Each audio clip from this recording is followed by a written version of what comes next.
What's going on, everyone? We're getting closer and closer to episode 2, but what's very important to note here that the episode 2 maps will be very different from the ones we see in episode 1. I'm Fatman, and if you want more Valorant content, be sure to subscribe. What's very important here is to note that Valorant always teases us with new stuff, either it be new content or new trailers. What's really important to note here is that Valorant is in early process, which means in the future it could get also a bigger budget from Riot themselves. What's important to mind here is that Riot maps are designed with lore and new fresh competitive integrity, which means that anyone playing on the map will focus on the game. What's very important to know here is the developers put a lot of time and effort into their own maps. However, I'm gonna be looking at what they could potentially add in the future. We're gonna be looking at Overwatch, one of the biggest games this decade.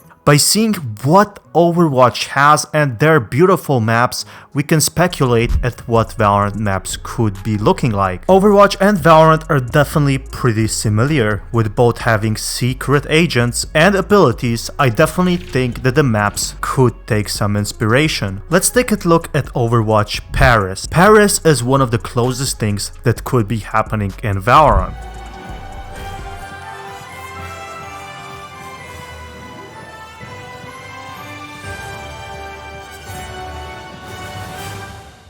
One of the most important things to note here is how it greets the players.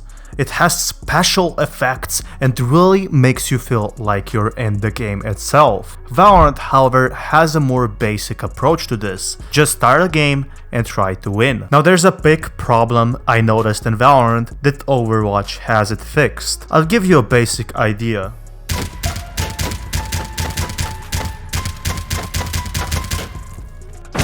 Now I totally understand Valorant is going for the same direction CSGO has. Complete map with no other details other than the map layout. But I definitely think Valorant has to stand out in the competitive scene it already has. Closing doors is actually a great idea in Valorant. However, I think it could go a bit more in depth for the casual players. In Overwatch, every single item has some sort of a detail. Either it be a simple item like laying on the floor or a bigger statue. Bigger advantage Overwatch has is their AI and bots. You see, they don't actually ruin the competitive integrity that much. However, they add detail to the map which you cannot unsee. If you take a closer look, Valorant actually has something pretty similar. With their Radianite lore, it definitely has a bit more of a detail. However, it can't compare to Overwatch's very specific real-life locations, which I will get on later on. This is something Overwatch does correct. They have beautifully enchanted map, however, it doesn't affect the gameplay. Can we just stop for a second and appreciate the sounds of Overwatch?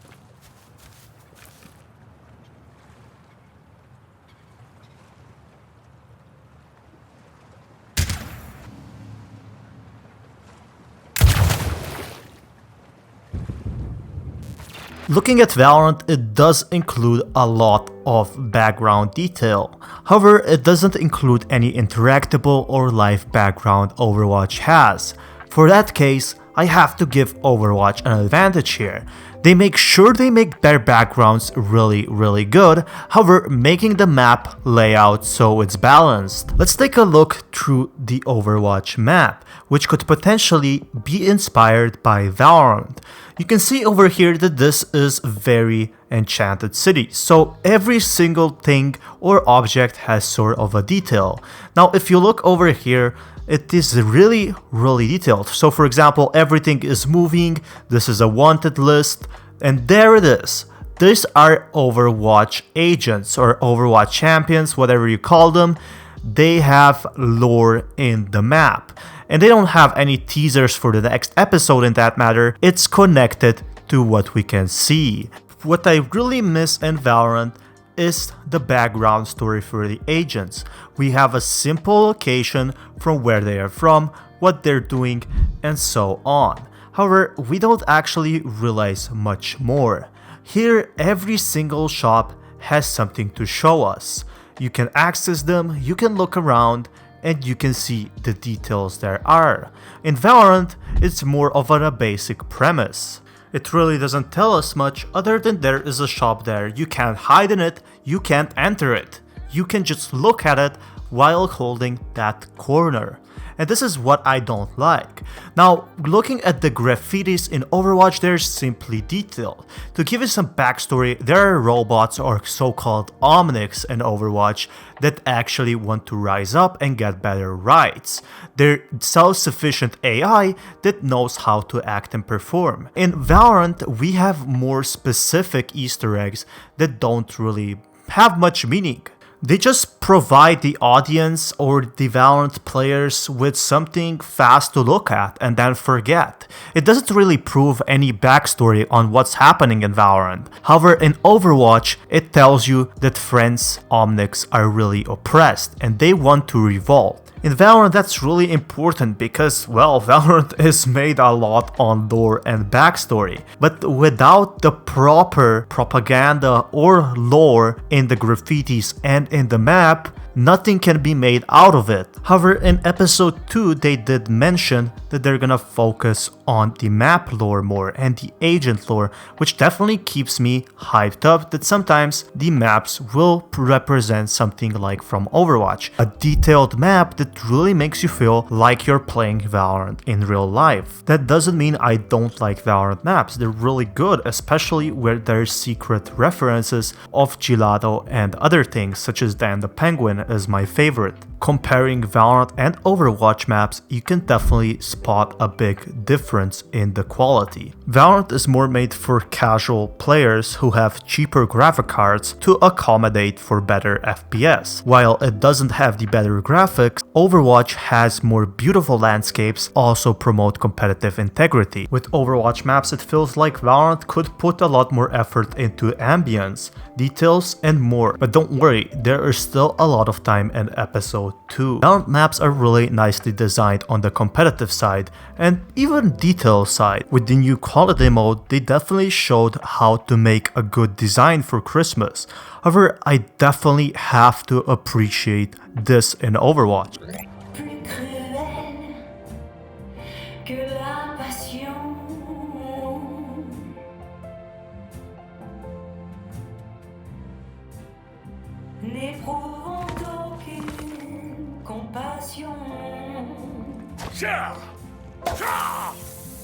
This is a beauty that Valorant could definitely use before starting the round, something to do, something to listen, than just set up and prepare. I definitely think there is a lot more things Valorant could do, and they have the potential. It's gonna be a great game. However, I was searching around Ascent for similar clues, and I spotted a random poster among some unreadable text. I searched far and wide for this poster basically presenting a rat, and there was no rat or no Easter egg indicating that there were rats here. And that's what really had me confused. Why was this poster here? I definitely understand Venice have rats, but what happened to the population living here? The city rose up, right? So where did the civilians go? There are definitely a lot of questions that I simply want to know. However, Valorant has something Overwatch does not, and that is teasing new agents with lore. Icebox featured something not only content creators had to share on, but also casual players. Looking at what the new next agent might be. From a mystery boat to a secret samurai pod, slowly and surely the community found out what the teaser means for the new agent. And this is what really brings community together. Now let's go forward and talk about what the new maps might include. As far as I see it, the new maps are a great potential for Valorant to actually start and support their community. They already did that before, of course, but with the maps, they can express the message just in simple objects. Valorant has a similar approach as League of Legends, while working on lore and their competitive integrity for the next 10 years, they will surely surpass CSGO if they have really lore-infilled maps. And I've been doing a lot of research on this, and it seems like Valorant is trying to become a game where one meta is simply not viable. So you can have either 5 metas, so for example 5 duelists, 3 sentinels, and it doesn't compel like Overwatch where there's one prevalent meta for years without any updates. It's simply a game where it promotes a diversity and different playstyles. Imagine your favorite team using 3 sentinels to defend against 5 duelists. Now I think that makes a fun game. It's really important to note here that new locations are needed for Valorant to pervade. Either it be Antarctica, either it be Russia, or anywhere else, we would need real life location. So far with Heaven, Split, Ascent, and Icebox, people can't really connect with themselves with these maps to play more on them. While in Overwatch, maps like Hanamura and so other Route 66 really make it look like a real life location. That being said, I'm really excited to what Valorant has to offer us in the following months, considering we will get probably 20 maps in the end. Definitely something we will see a lot more in Valorant, and I'm definitely hyped up for it. That being said, Valorant Hub did mention we might be getting a Japanese map, so I am expecting more detailed maps and rich lore. The maps can definitely include more lore without compromising the FPS or making it look like Overwatch, and I definitely hyped to see what the developers and the Riot map team will put up out there. That being said, you will see in episode 2 a similar map like Icebox, promoting diversity and promoting flanking corners. So you should definitely expect something fun. Especially now that we can insta-lock 5 duelists, it should provide a lot of sense. Be sure to subscribe for more Valorant, be sure to check out my other videos to help you out, and thank you so much for watching. See ya in the next time.